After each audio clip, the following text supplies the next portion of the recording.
Hello, Ed and Harry. Last year for Gone Feral, you two forced me to say massive fat pigeon, and now that's basically all anyone ever says to me. So this year I've set you to a challenge. You've got 1 day to complete it. Good luck, you massive fat idiots. So Harry and I packed our bags and made our way to the start point for our challenge. Iceland. In London. Good morning. So Hugo has prepared us a list of species that can be found here in London.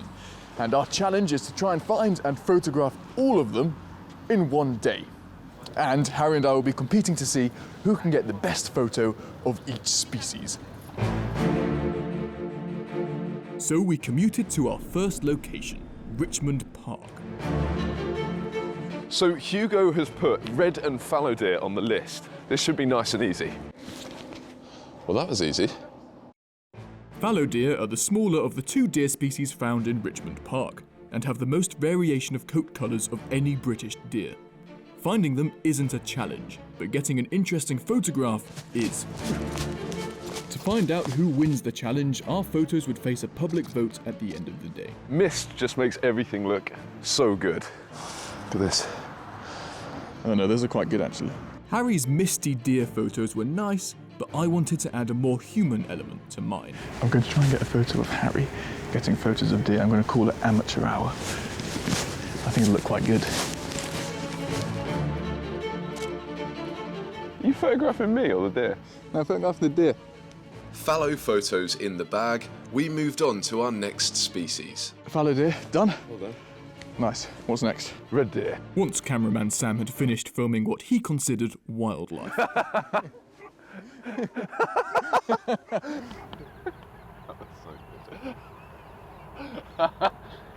Anyway. Right, well, we've managed to find the red deer.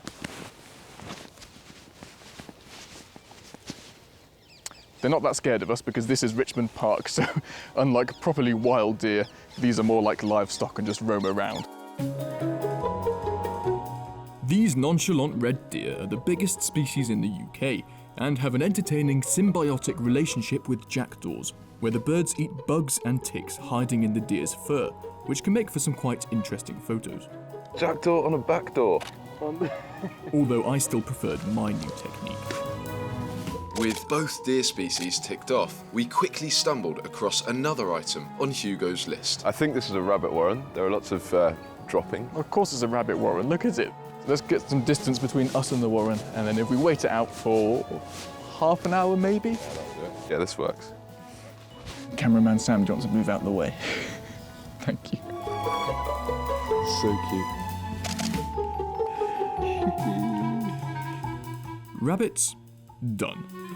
Before leaving the park, we had a quick stab at photographing one more species on the list, a green woodpecker.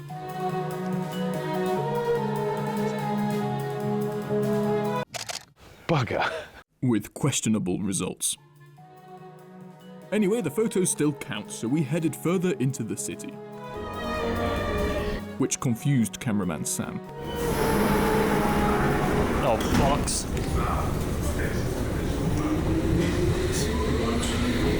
And country boy Harry.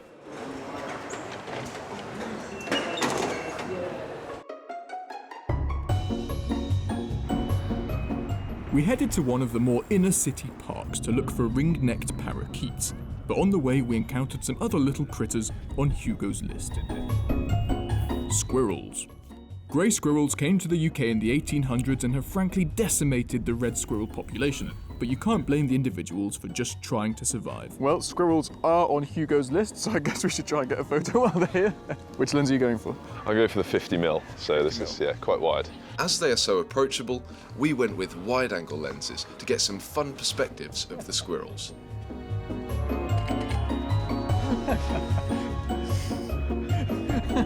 I haven't got one yet. You better start trying harder, mate. I need a squirrel, come on. Come on, little fella. This way. No. Although they were great fun, we had to bid farewell to the squirrels as we still had 7 more species to photograph. Squirrels, tick. Tick. Nice. What next? Parakeets. That's what we came for. Let's go find the parakeets. Yes, London is home to thousands of ring-necked parakeets. and Kensington Gardens is a great place to see them. We found the green parakeets. Look at them all in the tree. Aren't they great? Like the grey squirrels, these birds aren't native, and their origin story isn't at all clear. The story we like best is that guitarist Jimi Hendrix released a breeding pair in Mayfair for the sheer hell of it, and the entire British population now stems from those two feathery Adam and Eves. I'm going to swap to my medium zoom, my 70 to 200mm lens. This one. Hand feeding the parakeets is not encouraged. It can make them aggressive, and dodgy food waste can contaminate the local waterways. It is a grey area though, and a stray apple or two that finds its way onto a fence is unlikely to be detrimental to the local ecosystem.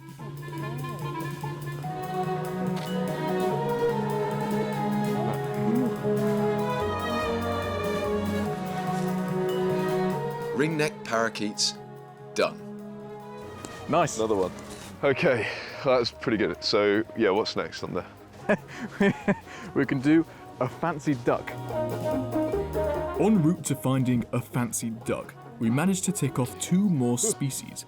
First, the great crested grebe, a bird that was nearly hunted to extinction in the Victorian era for its decorative head plumage, but has since made a recovery thanks to conservation efforts. And second, the cormorant, On the post. a water-going bird that by some evolutionary misfortune isn't actually waterproof. That's why you often see them stretching their wings out to dry. So, two more species in the bag, but still no ducks of the fancy variety. Hopefully we might have one more chance though. We haven't managed to find a fancy duck yet, but we do need to visit another lake anyway, because Hugo has tasked us with trying to find a pelican. There's only one population of pelicans in the UK, and it's in St James's Park, so that's where we headed. Right, what's this big building then? No idea. Good idea. Oh no. Ed, how did you do that? Oh. And that's the lake where the pelicans are. So what do we need? Pelicans, Pelicans, fancy duck, and then anything else? we'll do pigeons afterwards while it's still light. 3 more bird species to get, and hopefully we can get 2 of them here. Let's go.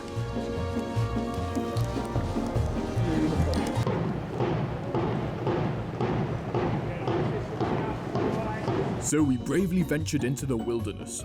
This wasn't going to be easy. Oh, Well, that was easy. that was very easy. We found the pelicans. Pellingtons.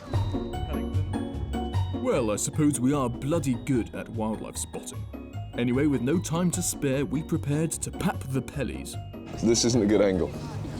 Look at him go. Whoa. Oh, big fella. The first pelicans here were a present to King Charles II in 1664 from a Russian ambassador. They can weigh up to 15 kilograms and can fly, so there's nothing prohibiting them from leaving the park. Although they are fed fish here daily, so they don't have much impetus to leave. They kind of look like a robo-swan that we built last year. So you'll see this is classic Edwin. I've got a really unique composition, and he's plonked himself down right next to me. Brilliant. Well, in fairness, it worked. Whoa, look at them go. Look at the splash. Whoa. As we wrapped up with our pelly pals, we spotted something exquisite. Harry, look at that one over there, that duck. Oh my God, it's a ruddy duck, isn't it? Is that a ruddy duck? I don't know. I'll use my book. Yes, get your book out. Wildfowl, 21. I think it's a ruddy duck. You're a ruddy duck. There isn't a section called fancy ducks, sadly. I don't know if it's going to be in there because it might not be native. The hell is this? Oh, I know what it might be. I've successfully identified it. It wasn't a ruddy duck. It was a ruddy shell duck. Does that count as a fancy duck? That is absolutely a fancy duck. Well, we need to get some photos of it. So that is a ruddy shell duck. What? I've just been doing this for years. Ruddy shell ducks are not native, and this one has most likely escaped from someone's private collection. In some Buddhist countries, the shell duck is specially protected, as its colour is said to resemble that of the robes that monks wear. And that is the best fact that we could find online. Oh, look. Hey! Hey! That's very rude. Very rude. Fancy duck smashed it. Hey!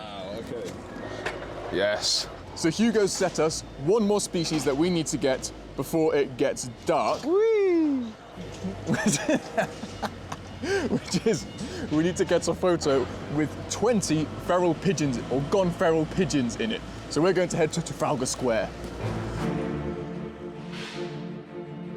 So we're going to go right down Pall Mall. It's closed. No, it's not. We can sneak through. It's fine. Oh! I'm sure we can get through here, though. You stupid donkey. Do you want me to navigate? No, it's fine. Country boy. No, it's fine. I've got directions.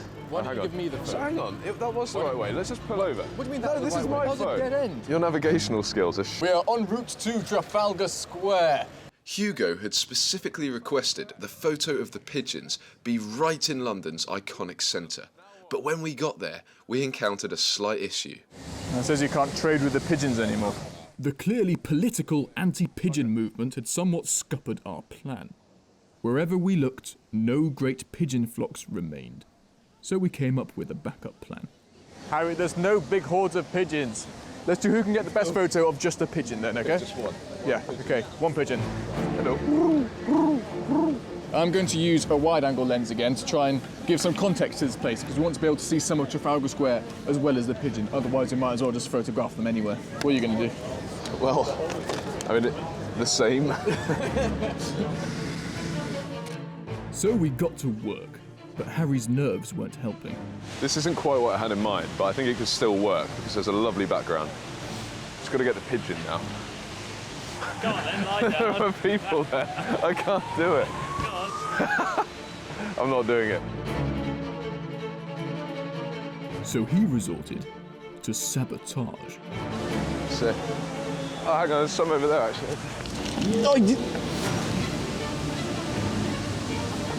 What a twat. And thieving my photos. I'll take it from here. I'll take it from here. Leave my pigeon alone. You get off my pigeon.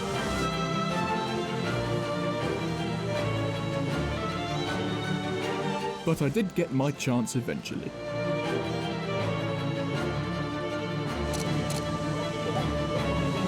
Yes!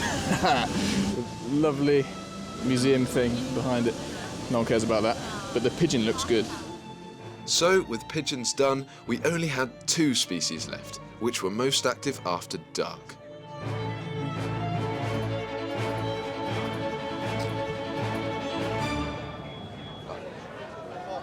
So we have 2 more species on Hugo's list to find, and those are mice and foxes.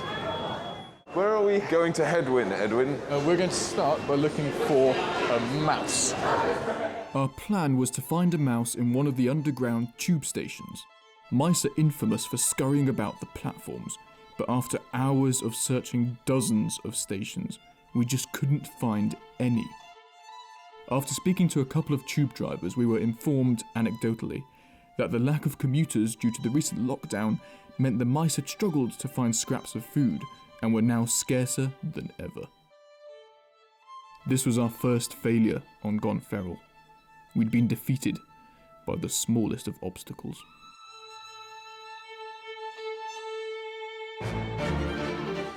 We weren't done yet though. We still wanted to get all the other species on the list. So in our final half hour before midnight, we went after a red fox. So, we've got about 20 minutes left until midnight, but I think it's fair to say we've done our fair share of walking today. 18 miles. And then, with just a few minutes left, we actually spotted one.